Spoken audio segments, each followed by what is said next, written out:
Hi, and welcome to another episode of Immigrant Faith Stories. I'm your host, Mabel Ninan, and today on our show, we have with us Teresa Janzen. And Teresa Janzen is an international speaker, author, coach, and host of a wonderful and spirit-filled podcast called the Radical Abundance Podcast. If you have not yet checked it out, I encourage you to listen to a few episodes or even watch it on YouTube. And I hope that you will be blessed just as much as I was. Teresa has more than 20 years of experience in leadership and global ministry. She's a board certified Christian master mental health coach and a member of the American Association of Christian Counselors. She is a train the trainer for trauma healing. She's also an oral Bible study trainer and an adjunct professor at Nile Theological College. Teresa and her husband, Dan, serve as missionaries with a cross, ACROSS, in South Sudan. She has 8 children and 11 grandchildren. Welcome, Teresa. Thank you, Mabel. It's great to be here. Such an honor and privilege to talk with you today. Yeah. And I feel the same way. Thanks.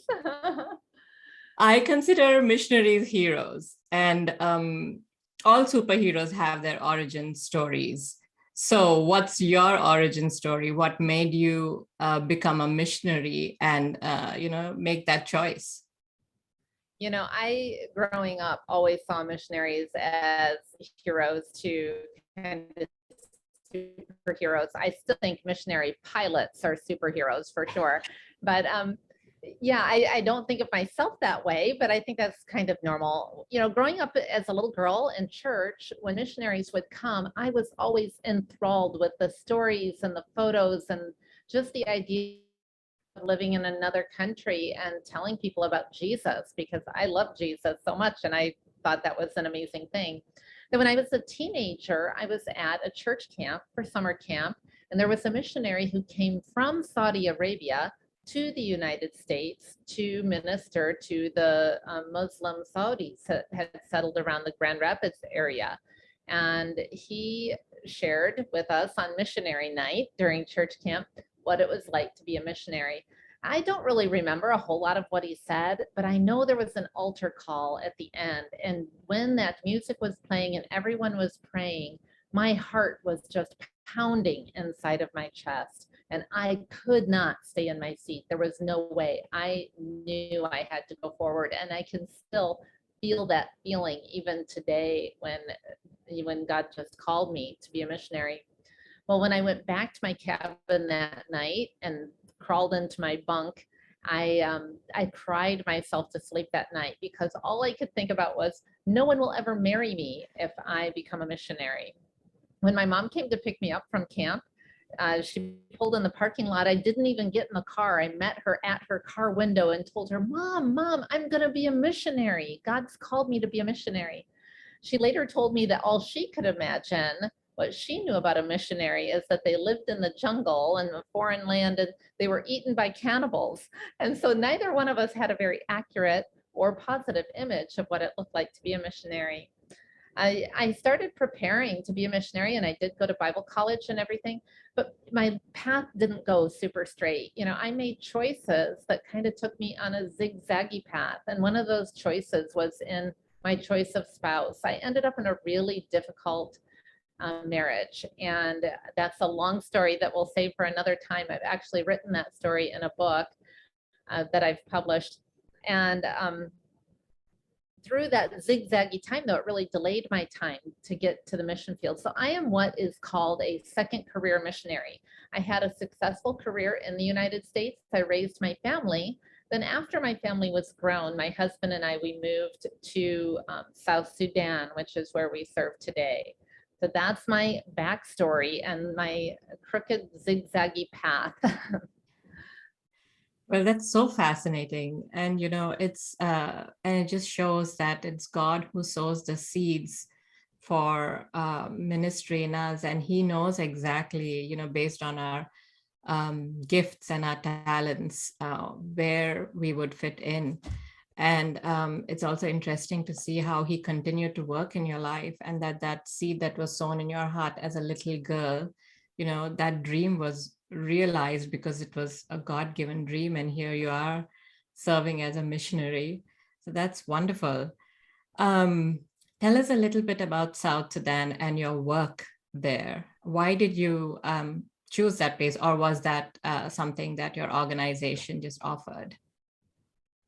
Yeah, so South Sudan is still the newest country in the world today. It became an independent nation in 2011. So just having celebrated its 10th birthday last year, the whole world had a lot of hope for South Sudan, but things have not gone very well. And it still continues to be one of the least developed countries in the world today. And also one of the few places that has active long-running war. We've had famine and drought and pestilence, all of that stuff of biblical proportion, just about, including right down to the locust invasion last year that we had. So a lot of things have gone on. But what happened is a friend of ours had asked my husband and I to serve on the board of directors for a hospital that was here in South Sudan, bush hospital in a village way out in the bush, literally.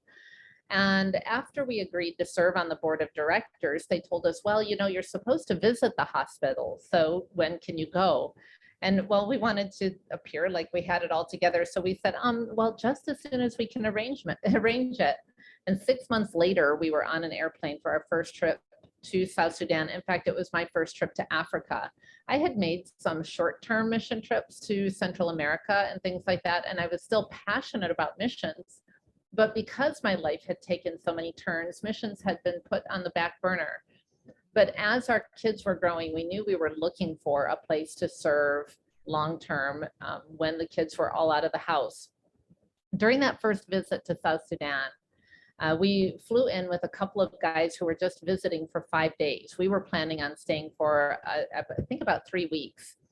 So the missionary pilot who came to pick up the guys who were only staying for 5 days, we all arrived together. When he came, we're having tea together while the guys gathered their bags. And the missionary pilot asked me, so how long have you been here? And I said, oh, well, I came in with these guys. You're flying out. So I've been here 5 days. And he said, really? I thought you lived and worked here. You seem just so at home. And I told my husband that story that night. And I told him, it's kind of funny, but I kind of feel that way, like I belong here. And my husband said, as I was working today, I looked around and all I could see was the incredible need and all of the potential. And they have so many resources that they don't know how to utilize. And he says, this has to be the most strategic place in the world where even just a little bit of help would make a huge difference in people's lives. So at the same time, God was talking to my heart, making me feel at home and falling in love with the place, and talking to my husband's mind and telling him all about the strategy of the place. And God was speaking to us in our own love languages separately and together at the same time. And it was such an affirmation that this is where we belonged. And so that was the beginning of our journey to actually choose South Sudan as a place to be. But it wasn't that easy to come here. Along the way, our mission agencies, there was war that broke out and they would evacuate the country and then say, no, you can't go there. And so we would change agencies, and then war would break out again and they'd evacuate. So we'd change agencies. We're actually with our third mission sending agency just to be able to remain in the country. And now we're with one that lets us decide whether or not we stay. It's not an easy place, that's for sure. So tell us about the work that you do there. Now, to layperson, when you say missionary, we usually imagine someone going out to unreached people groups and, telling them the gospel, planting churches and that sort of a thing. So what does missions look like these days? And what does a modern missionary look like? Well, it can look like a lot of different things. And Dan and I are probably in that cross-generational time where we're not quite the traditional missionary that just comes and preaches the gospel, but then the most modern form of missions today to reach unreached people, which most of our unreached peoples in the modern context are actually in the developed world and probably in the Muslim context. And so those types of folks oftentimes are career missionaries. They're just Christians who work overseas, a regular job. They're not sent by a church, but they choose to just live and minister in a neighborhood just as neighbors, literally just being neighbors. That's really kind of the modern look of a missionary. And we're kind of in the middle. So South Sudan, when they became independent, they really wanted to distance themselves from Sudan, which was predominantly Muslim. So they declared themselves a Christian nation. And for sure, the gospel had been planted in South Sudan in the early 1900s, and people embraced it quite readily. And today, the majority of people in South Sudan call themselves a Christian. However, the gospel has not had a transformational impact on people's lives. They're still held in the bondage of witchcraft and traditionalism and animism and things that have flavored their worldview that very much they aren't experiencing the radical abundance of life that Christ does call us to as Christians, the joy, the freedom, peace, love, all of those things. And so what we have found that it's not enough to just wear the name tag of Christian, and it's not enough to even go to church on Sunday. We want to disciple people. So our role is more in the area of discipleship and mentorship. And we do that in a lot of different ways. We have kind of complex jobs. So we're not as much preaching the gospel to unreached peoples as we are discipling people who already say they're a Christian. Oftentimes they come to find out that, wow, I thought I knew Jesus and I didn't have an active relationship with him. It was a traditional relationship. And then we do also build the capacity of local Christians to reach those unreached peoples, because there are people here in South Sudan who have never heard the gospel. But we don't feel that we're the ones to go to those unreached peoples directly, because there are South Sudanese Christians. We can help with them to go to their unreached neighbors, literal neighbors inside the country. Yeah. I mean, the work you're doing is so important because you're building up that church and, like you said, discipling. Because when we have a stronger church like that, a more mature church, and they have the right foundation, then they're better equipped, like you said, to reach other people and to take the gospel to other places. And even for the health of the church, it's important to have that kind of training and someone come in and shepherd them that way. Right. So I'm curious about your personal experience. You know, when I know the pilot said that he felt you belonged there and that you were so much at home in South Sudan. But what has been your personal experience of living in a foreign country? What are some of the blessings as well as the challenges? Well, there definitely have been both blessings and challenges. And that first trip, definitely, it captured my heart and I felt at home. But you know, my second trip to South Sudan was very, very different. We went again just for a short period of time. And that time I experienced real struggles and frustrations and cross-cultural communication challenges. And I remember at one point in time, I literally cried out to God, God, how am I supposed to serve these people? I was so frustrated and I had really a terrible tone of voice. These people, I said. And, you know, I've never heard the audible voice of God, but this is the closest I've ever come, because in my mind, I heard God say back to me, you're not here to serve these people. And I swear he used the same tone of voice that I used. You're not here to serve these people. You're here to serve me. And that experience has carried me through so many difficulties. The difficulties of getting through the airport checks and the road checks and the bureaucracy and the paperwork and all of the things that happen when you're living in a place like this. Whenever I feel harassed or just down, whatever, I remind myself, I'm not here to serve these people. I'm not here, for anything other than to serve God. And that is everything. And that experience really does carry me through the difficulties. Now, there have been also so many blessings. The South Sudanese culture is one of hospitality and warmth. They didn't even used to have, just not very many years ago, there were no hotels, especially like in villages. They thought, why would you ever need a hotel? We have people's homes. You just, if someone comes to town, you just sleep in someone's house. That's what you do. And really, the idea of having a hotel was foreign just a few years ago. And that hospitality is still a vibrant part of the South Sudanese culture. There's always a little bowl of food and some tea and some water and refreshment and things like that. That's very important to the culture, is to be welcoming. And so I really do appreciate that. And it's a culture that goes at a bit of a slower pace, where relationships are more important than the task at hand. And so you can just take time to be with one another. And I do really appreciate that too. Even though I'm a task-oriented person by nature, it's taught me to slow down a little bit and be a little bit more people-oriented, which is what I think we should be. Yeah, absolutely. Thank you for sharing that. I didn't know that about them, that, the fact that they would offer their homes for guests to stay and didn't see the point in hotels. I mean, I wish we were all like that. Yeah, I remember there was one time, actually, we didn't have a car. We traveled on ATVs because we used to live very remote in the bush. Now we do live in the city, the capital city of Juba. But when we lived very remote in the bush, we traveled on ATVs or on motorbike. And I remember one time we were late getting back. You really don't want to be out after dark in the bush. You just don't.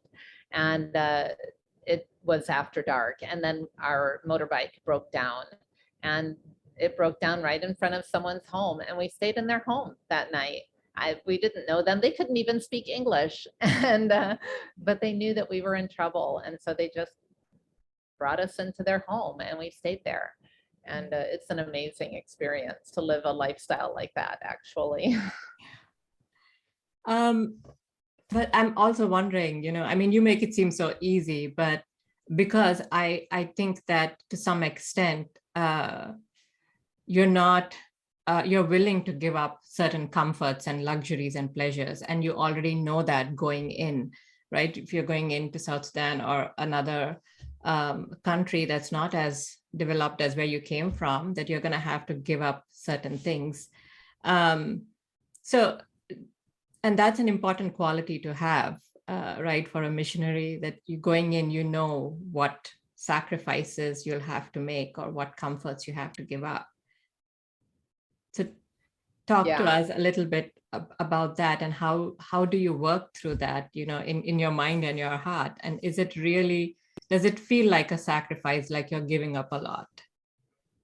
Oh, it's funny because it does really matter your frame of mind. And yeah, there are definitely sacrifices. I told my husband early on, I said, I can live just about anywhere if I can get a good night's sleep and a decent shower. And so one of the things that we bought, actually, when we came to South Sudan, we had it sent in a shipping container, was a good mattress for our bed. And that has been a game changer, lifesaver. Getting a good night's sleep is super important, and they just don't have very good mattresses here. So I'm super happy about that. We've never quite worked out the decent shower part. And even to this day, my morning shower is from a bucket with a tin cup I pour over my head. That's my shower. And now I do have a shower available to me, but it's cold water, and I am not a cold water person. So I would rather heat the pot and warm a bucket of water than to turn a knob and have cold water sprinkling on my head. Yeah. So yeah. And then there's other things that make up for it. We have amazing coffee, that has its points. But for sure, even when we lived in the village, we didn't have electricity. We didn't have running water. I pumped my water from a hand pump well. We ran a generator for 2 hours a day to charge our phones and computers, things like that. And to get Wi-Fi, I had to walk 1 mile with my computer in my backpack and then 1 mile back just to check my email. And that was a big sacrifice. So when we moved to the capital city of Juba, it seemed like quite a lot of luxury because now we have 12 hours of electricity a day. So when I tell people I get 12 hours of electricity a day, they're like, wow, why only 12 hours a day? That's terrible. And I'm like, well, oh no, it's a big improvement, you know? Yeah. And yeah, in the village, we had things to contend with like scorpions and snakes. We had a snake that lived in my bookshelf for about 6 months. We just couldn't get him out. And it was, you know, we had that stuff. There was every morning at least one scorpion, usually underneath my trash can when I swept my house out in the morning. And you have to sweep your house because during the night, all of these little insects die and your whole floor in the morning is filled with dead insects. And so that's just the morning chore, is sweeping out the house. That's life in the village. But the night sky is amazing. There are so many stars when you look at the sky because we don't have electricity, Yeah. you know, and the people are so beautiful and things. So definitely there are things that make up for those hardships. But what I really miss, I had someone who asked me one time, I met up with this American in Nairobi. We were traveling on the same bus together. And it was a long journey. We started talking and she said, what do you miss about the United States? And I said, oh, definitely the showers. Now I will tell you, I do miss showers and carpeting, bare feet and carpeting. Those are things I do miss. But after we talked for a little while, I said, you know what? You know what I really miss is what we're doing right now. This casual conversation where we can just talk back and forth, we can relax, we can use our colloquialisms and idiomatic language. We know what we mean, and you're not on guard all the time to make sure that you're not saying the wrong thing. And so sometimes that's the biggest hardship, really, living cross-culturally, is this feeling that you have to be careful so much of the time, and you're on guard and kind of tensed up. And so it is nice just to be able to relax with someone who just gets you, you know? Wow. Thanks for sharing that. And, you know, this takes me back to a school. I mean, recently I just finished a course on missiology because I'm doing my MA in theological studies. And it's just a basic overview. But still, our professor said that these days, you know, fewer people are accepting the call to be a missionary. And one of the biggest reasons is just individualism and materialism, not being able to give up what we have. And so just to see and meet, people like you who do that, because I think the rewards just so outweigh the cost or the sacrifices. And plus you see that as an investment or something that God has called you to do. And that just drives you to persevere no matter what. So how has ministering to people in cross-cultural settings, you know, changed you personally as a Christian? What aspects of your faith has it strengthened? And also how you see the global church. Has your missionary experience changed the way you look at the global church or look at people from other cultures? I remember the first time I told a Bible story in the village. I had a translator. I didn't speak the language and everything. And I shared the story of Mary and Martha. And I was a very new Bible story teacher, teller, and didn't really know how to handle the things that might pop up cross-culturally. And I learned so much. But that very first time I shared the story of Mary and Martha, and the women that I shared with, they just said, Mary was wrong. And what did Jesus say? Did Jesus said that Mary had chosen the good part and it wouldn't be taken away from her? And they said, yeah, but you know, Mary was wrong because she should have helped her sister, and that just wasn't right, that she was in there listening to Jesus and not helping her sister. And so I didn't really know what to do. But after that experience, I started learning more about asking good questions. And when I start to look at the Bible from the cultural lens of other people and other experiences, it has brought a freshness and a richness, a deepness to the scripture. Yeah. That when I'm just reading it from my Western lens, I don't necessarily get. So I'm a traditionally support-raised missionary. That means that I don't automatically get support from a denomination. It is people in the United States, individuals and churches in the United States make a conscious and intentional decision to send money to support our ministry. And I am still just blown away by that. Nobody has to send money to support our ministry. And I'm sure they have other things they could spend that money on. And when I look at that report at the end of the month and all of the people, and it's people who give a little bit and some people give a lot, it's all different kinds, and each and every one of them is so special to me. And so this living through other people's just sacrificial giving and generosity, it's humbling. Yeah. And then also just putting your faith and trust in God, because when we're traveling, especially when we're traveling in the US, we don't have a home, we don't have a car, we don't have anything really. And so when we're in the US, we are completely dependent on other people. And that's not a very comfortable position for most Americans to be in. Yeah. Americans are independent and we like to have it all together. I can take care of myself, right? But you know what? Guess what? I can't take care of myself. When I'm in the US, there are times literally where we have been moving from one home to another, guest homes, and we're like, wow, our time here in this home is up and they need this room for another purpose. We don't know where we're going to sleep tomorrow night.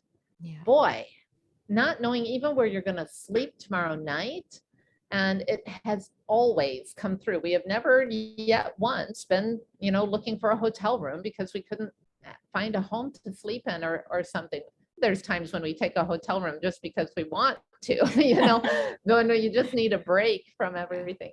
But it has always come through. It's such a lifestyle of trust and humility and that interconnectivity with the global church.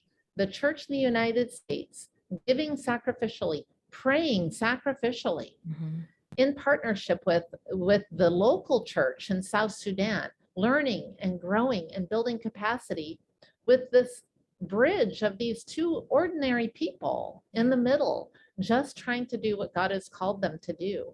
It's really just amazing. And I am so sorry if you haven't experienced it. I think everybody should. It's an amazing lifestyle. Yeah, I mean, that when you were describing it, I was just feeling goosebumps because it's just so wonderful and such a blessing. Teresa, before we close, I just wanted to know if you could share your words of wisdom or encouragement to someone that maybe God has felt that God has called them to serve somewhere, maybe as a pastor or a ministry leader, or even like me, a writer.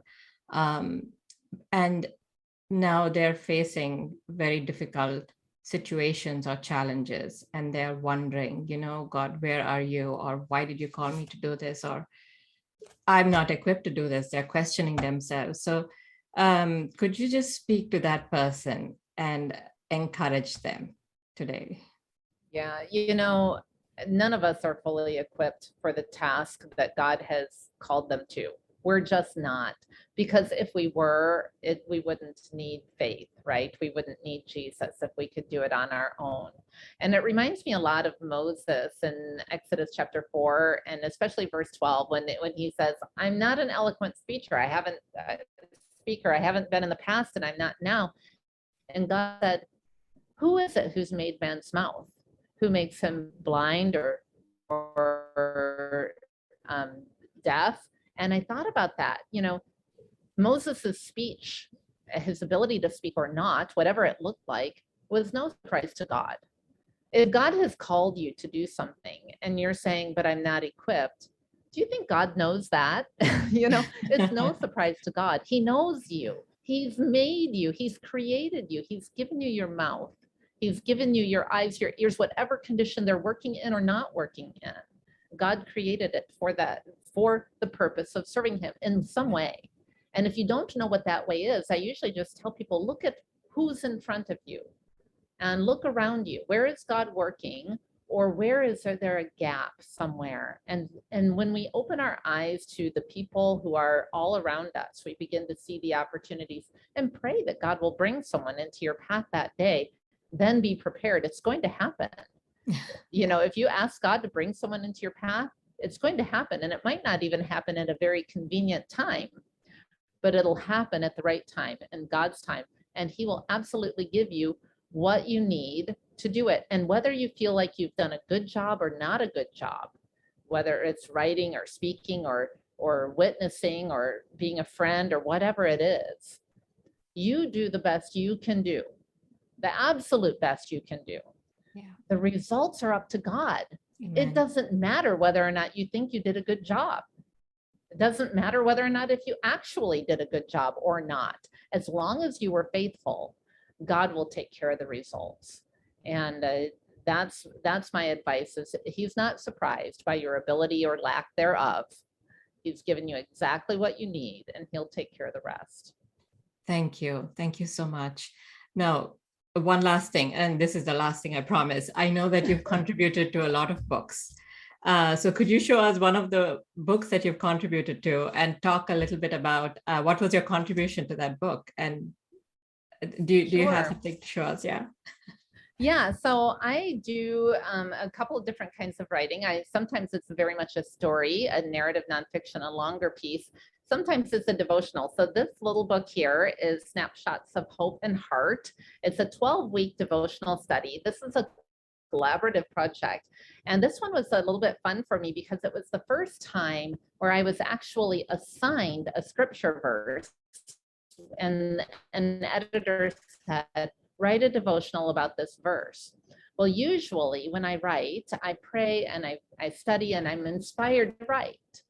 But this time I was given an assignment and I thought, well, is that very spiritual? I'm not sure if that's a spiritual thing. So when I was given a verse and then had to come up with a devotional with it, I would have to sit with that verse. Sometimes for days, I would sit with one single verse, just a few words, and pray and think and pray and think. And then all of a sudden, God would bring something to mind. So I wrote 3 of the devotionals out of this 12-week study.